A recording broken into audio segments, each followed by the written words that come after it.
tenía ganas de hacer algo muy, muy visual, muy estético, y evidentemente, digo, yo desde chico vi mucha pirotecnia, iba a fiestas patronales, los castillos, los toritos, bueno, pero como cualquier persona, digo, no pensaba en hacer una película, nunca lo pensé, y estaba preparando un documental en España, y caí por azar en Valencia, que es como la capital pirotécnica española, durante una fiesta, que es la fiesta más importante de Valencia, que son las fallas de Valencia.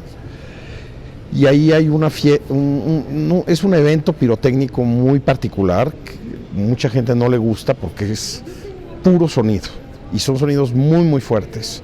Inclusive hay muchas gentes que tienen problemas con la fuerza de las explosiones, porque de verdad impresiona.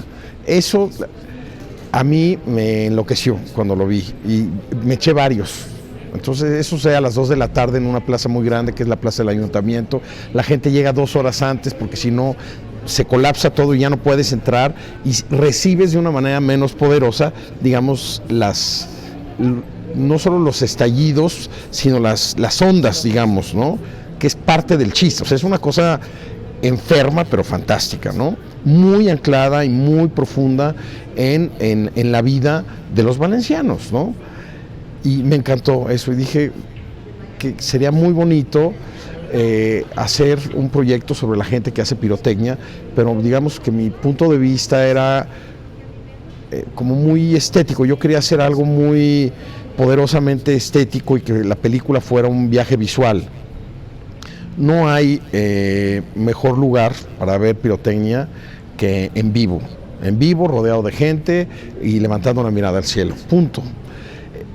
Era un desafío hacer una película, un largo, 1 hora 50, en donde no perdieras la emoción, en donde hubiera emoción, a pesar de que estás en un lugar más reducido, en un lugar encerrado, en una pantalla de cine que si bien sigue siendo un lugar grande para que la tela dibuje cosas, ya no estás en el cielo, que es realmente, pues, es lo más grande que puede haber, ¿no? Es la pantalla más grande que hay, ¿no?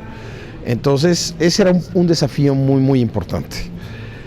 Y como yo quería trabajar el documental de una manera muy, no tanto emotiva, pero quería explorar mucho la parte visual y también las emociones, pensé que si lo lograba podría llevar las emociones, a pesar de que estaba perdiendo lo que normalmente tienes en este lugar gigante, en donde también tienes otra característica que es muy importante, y es el olor de la pólvora, que genera también una cosa muy extraña, ¿no?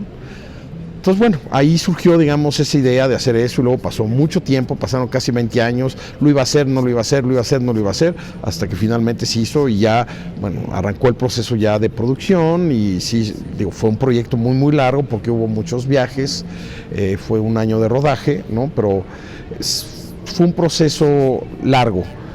Yo siempre creo que el tiempo en el que haces un proyecto, pues, es el mejor, y que uno debe de aprender también a ser paciente a veces con los proyectos. 2 de mis documentales, uno, el primero, que fue, pues, es siempre, no digo que es el más difícil, pero es en el que tú muestras un poquito lo que tienes y que tú mismo te demuestras lo que tienes, que es un documental que hice sobre Buñuel, sobre el periodo mexicano de Buñuel, con mucha gente que ya murió, ¿no? Carlos Fuentes, Carlos Savage, el editor,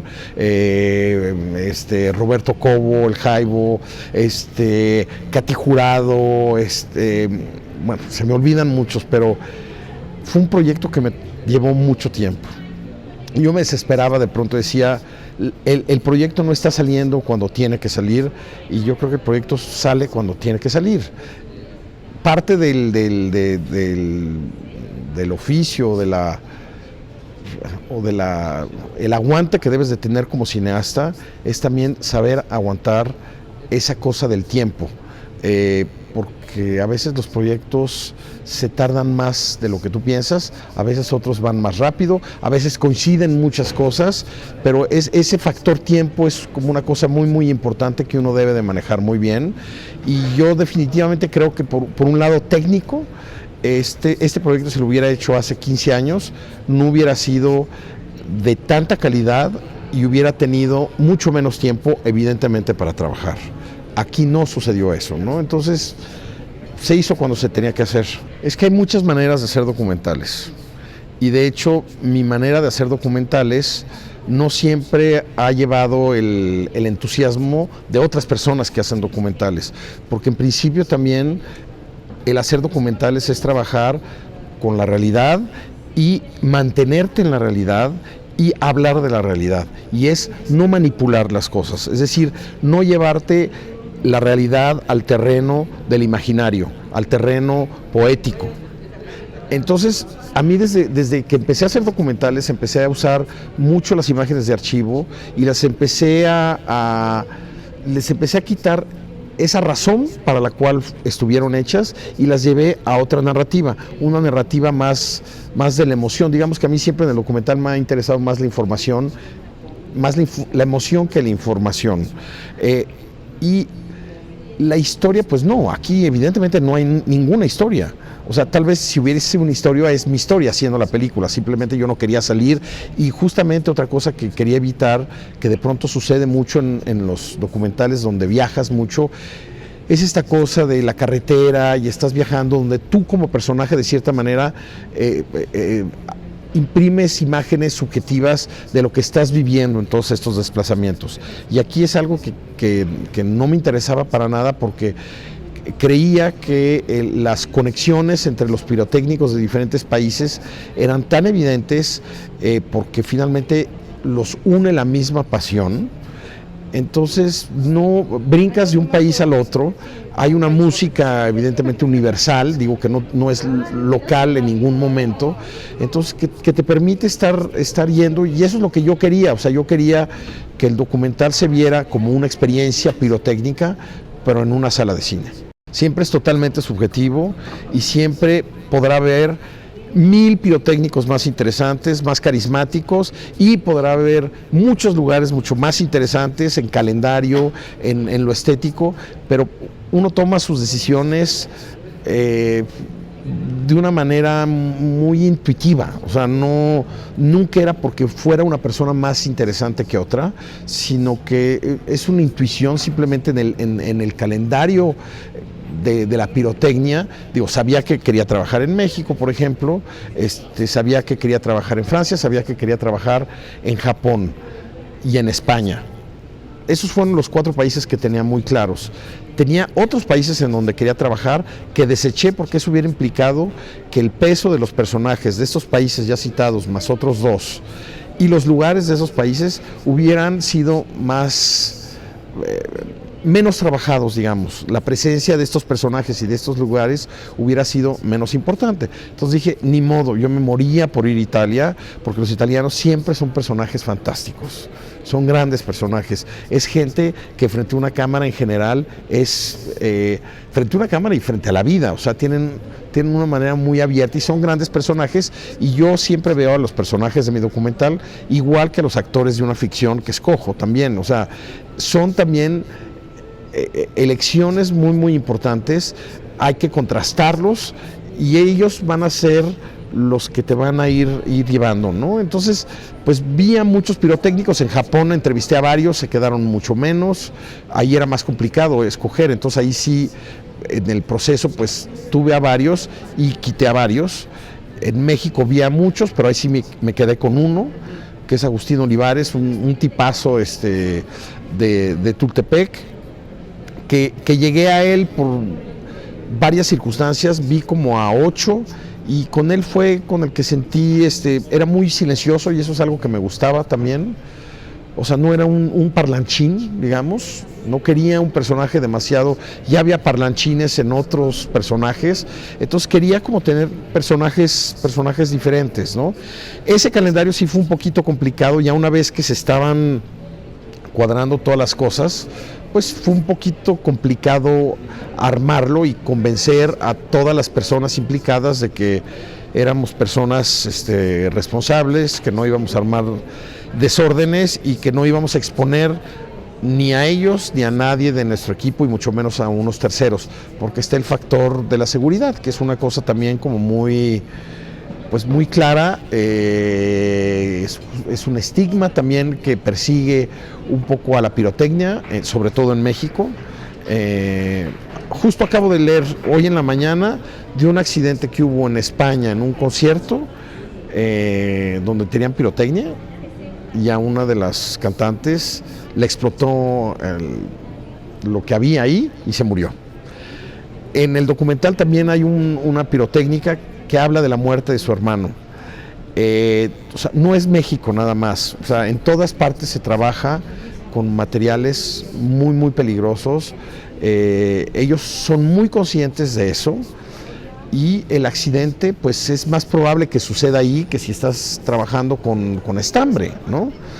Entonces es una realidad y me parece importante también tocar esa realidad y me parecía muy importante también que esa realidad viniera no solo de México, por esta cosa o sea, siempre todo el mundo me dice, bueno, es que la pirotecnia aquí, los accidentes, digo, sí, aquí, pero allá también, o sea, esa es una realidad, ¿no? Yo creo que sí hay una onda primigenia muy marcada de la pirotecnia en todos nosotros. Y inclusive hay imágenes en el documental de explosiones diversas que junté como un gran final, en donde de pronto tienes un poco esas, podrían ser imágenes del origen de la vida, de la creación del universo. Hay algo ahí muy misterioso y fantástico en la pirotecnia y yo creo que por eso genera un entusiasmo, una empatía y a veces una cosa también de temor y de miedo que muchos niños o inclusive gente adulta, olvidando los problemas de que hace ruido y que el ambiente, que ese es ya otro tema, pero a mucha gente le impresiona y entiendo por qué te impresione. Fue complicado al principio porque ahí no tenías margen de error, es decir, si te sale mal, te sale mal y afortunadamente tuvimos muchos momentos para probar y saber que lo que estábamos haciendo se estaba haciendo bien. Carlos de Miguel, que fue el fotógrafo, y yo pues estuvimos explorando, pero digamos que al segundo tiro nocturno ya sabíamos por dónde iba el asunto.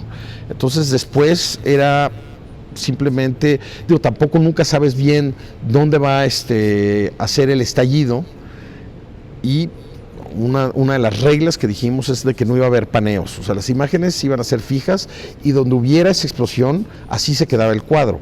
Entonces hay cuadros que quedaron mejor que otros, pero ahí ya era un poco el azar. No quería una cámara que estuviera como moviéndose todo el tiempo, ¿no?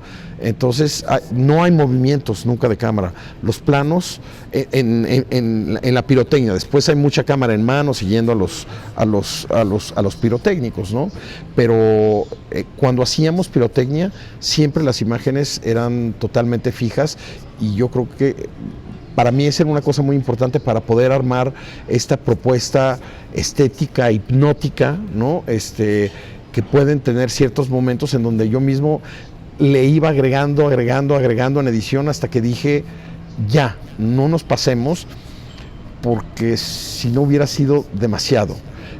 Hay cantidad de imágenes y son bellísimas, pero escogimos una vez más la edición, es también otro momento en lo que igual lo que escoges en ese momento no lo hubieras escogido hoy, pero hay que cerrar los cortes y hay que saber cerrar un proyecto también. La propuesta estaba muy muy clara, ¿no? Pero sí tenía muy claro también que no podía ser 1 hora y media de pirotecnia, porque ya se convertía en otro tipo de proyecto.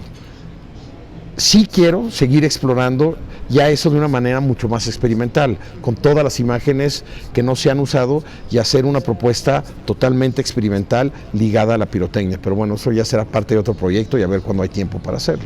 Como la creé, digamos, en mi mente hace mucho, pues corresponde al momento en el que se me ocurrió, y estamos hablando desde hace 20 años. A mí me gusta brincar mucho de la ficción al documental y yo siento que hago más, que mi propuesta inclusive con el documental va más hacia la ficción y en la ficción yo me fijo mucho en ciertas cosas como si estuviera haciendo un documental. Digo, sigue siendo una ficción y otro un documental, pero siento que ese cruce, digamos, de géneros es una cosa como muy muy normal. No siento que en una sea uno y en la otra soy otro, siento que es un poco lo mismo, ¿no? Pues y este proyecto pues llegó en el momento en que lo tenía que terminar, pero sí, o sea, sí hay, y siento eso, sí tal vez que antes no me hubiera preocupado tanto la parte estética, o no me hubiera preocupado tanto. Trabajamos también mucho el sonido, que a mí el sonido siempre, para mí el sonido siempre ha sido muy importante, ¿no? Y en este documental trabajamos también mucho el sonido, como lo he hecho en todos, ¿no? Pero sí quería tener un universo sonoro muy rico y muy poderoso y muy bien logrado. No, me gusta que de pronto hay mucha gente que llora. Entonces no hay historia, no lloran por ningún drama. Entonces hay una especie de catarsis visual de los sentidos que se genera. Y si la gente, digo, no es que me guste que lloren, pero yo creo que hay algo a nivel de la emoción que hace que se rompa todo por dentro, porque es muy poderoso. Siento también que para mí esta película era hacer un retrato de la belleza, ¿no? Que es algo que para mí es algo muy importante, y la belleza puede ser cualquier cosa, es un atardecer, es un árbol, en fin, son cosas muy simples, pero tu ojo también tiene que verlas y a veces no las vemos, y entiendo que a veces no las veamos, a veces estamos en otro rollo y a veces la realidad es dura, pero esa belleza que siempre está presente, inclusive a veces dentro del horror, ¿no? Es como algo muy importante. Entonces es un ejercicio también de saber ver eso, ¿no? De quererlo ver. Pues es la misma que en la película, mi postura es totalmente estética. En términos científicos no tengo la información, ni la he buscado, de cuál es el impacto real de la pirotecnia en el impacto negativo, digamos, en el medio ambiente. Los pirotécnicos sí están tratando de cambiar ciertas cosas, están tratando de dejar de usar plástico y usan cartón para hacer las bombas, es decir, que no haya desechos, que los desechos no generen algo que se va a tardar en desaparecer. Y en cuanto a los productos que se queman, están tratando de explorar productos que sean menos dañinos para el ambiente. Pero o sea, yo no quería hablar de eso en el documental porque no iba por ahí el asunto, ¿no? Mi visión sobre la pirotecnia es que es uno de los artes de este mundo, o de las artes de este mundo, tal vez el primero o la primera, que va ligado totalmente al rito del fuego, a lo ritual del fuego, porque el fuego siempre está asociado con lo sagrado, ¿no? En todas las culturas, desde que el hombre existe, está la presencia del fuego, ¿no? Y la pirotecnia es como una extensión, digamos, de ese culto al fuego, ¿no? Entonces es algo que existe desde mucho antes que existiera la música, la escritura, tal vez la pintura no, porque siempre había como esa necesidad de generar imágenes, ¿no? Pero es algo que está ahí desde hace mucho, y a mí me parece muy importante mostrar a la gente que lo hace, que aparte es gente que lo hace de verdad con una pasión absoluta, que trabajan en una cosa efímera, que desaparece, que trabajan en algo para generar belleza, para generar una cosa colectiva, poderosa, de wow, donde hay risas, o sea, es una catarsis colectiva la que ellos generan a través de la belleza. Me parece que ellos, yo creo que son de las personas más felices, porque no es un trabajo fácil, implica en México, por ejemplo, desplazarse mucho, dejar a las familias, o sea, sí hay un sacrificio, pero cómo la gozan, y gozan porque lo que hacen es entregar finalmente una cosa poética y bella, ¿no?